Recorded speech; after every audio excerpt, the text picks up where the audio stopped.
নমস্কার বন্ধুরা, শুভ সন্ধ্যা। একটা বিশেষ কথা আজকের আপনাদের কাছে আমার অনুরোধ থাকলো, আমার এই কথাটা শুনে অন্তত সারা বাংলা জুড়ে একটা বিক্ষোভ হোক, কারণ এটা মেনে নেওয়া যায় না। আমি নিজে সনাতনী মানুষ, তো বাংলার বুকে প্রচুর সনাতনী সন্তানরা আছেন।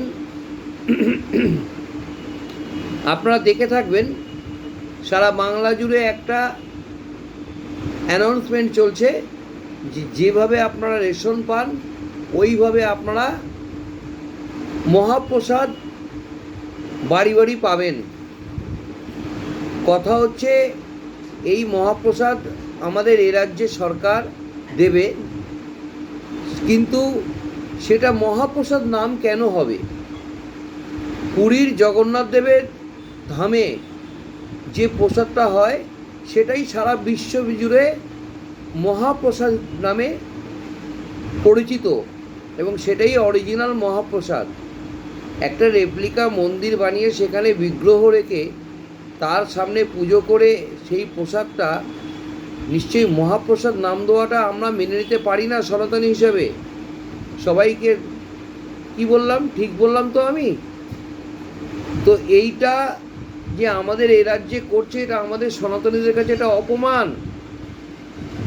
এটা তো ভারত জুড়ে বটেই, কিন্তু সারা বাংলা জুড়ে, আমি যেখানটা থাকি একে সেখানটাই বলবো, সারা বাংলা জুড়ে কিন্তু এটা একটা আমাদের সনাতনীদের কাছে একটা চরম অপমান, যে আমাদের মহাপ্রভু জীবন্ত দেবতা জগন্নাথ মহাপ্রভুর মহাপ্রসাদ নাম দিয়ে একটা রাজনীতির নোংরা খেলা হচ্ছে।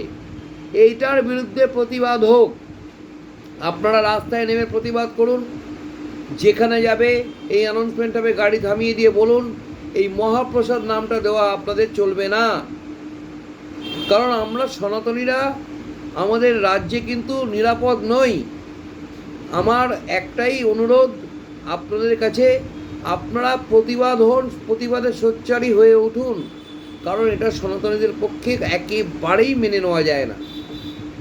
তাই বন্ধু, সকল সনাতনীদের কাছে আমার করজোড়ে নিবেদন, যে রাজ্যে যথেষ্ট সনাতনীদের ওপর অত্যাচার হচ্ছে, সেই অত্যাচার তার উপর চরম সীমায় এই একটা প্রত্যাঘাত যেটা আমাদের উনি মারছেন, যে আঘাতটা দিচ্ছেন, যে মহাপ্রভুর মহাপ্রসাদ নিয়ে উনি একটা রাজনীতির খেলা খেলছেন, এটা কিন্তু একেবারে মেনে নেওয়া যায় না। তাই এটা নিয়ে আপনাদের কাছে আমার করজোড়ে নিবেদন থাকলো, সবাই মিলে সোচ্চার হন এবং এর বিরুদ্ধে প্রতিবাদে গর্জে উঠুন, প্রয়োজনে রাস্তায় নামুন, নেমে এর বিরোধিতা করুন। ধন্যবাদ সবাইকে। যদি আমার কথাটা সমীচীন মনে হয় আপনারা নিশ্চয়ই আমার কথায় সায় দিয়ে সবাই আমার এই ভিডিওটা বেশি বেশি শেয়ার করবেন, লাইক কমেন্ট করবেন। ধন্যবাদ সবাইকে।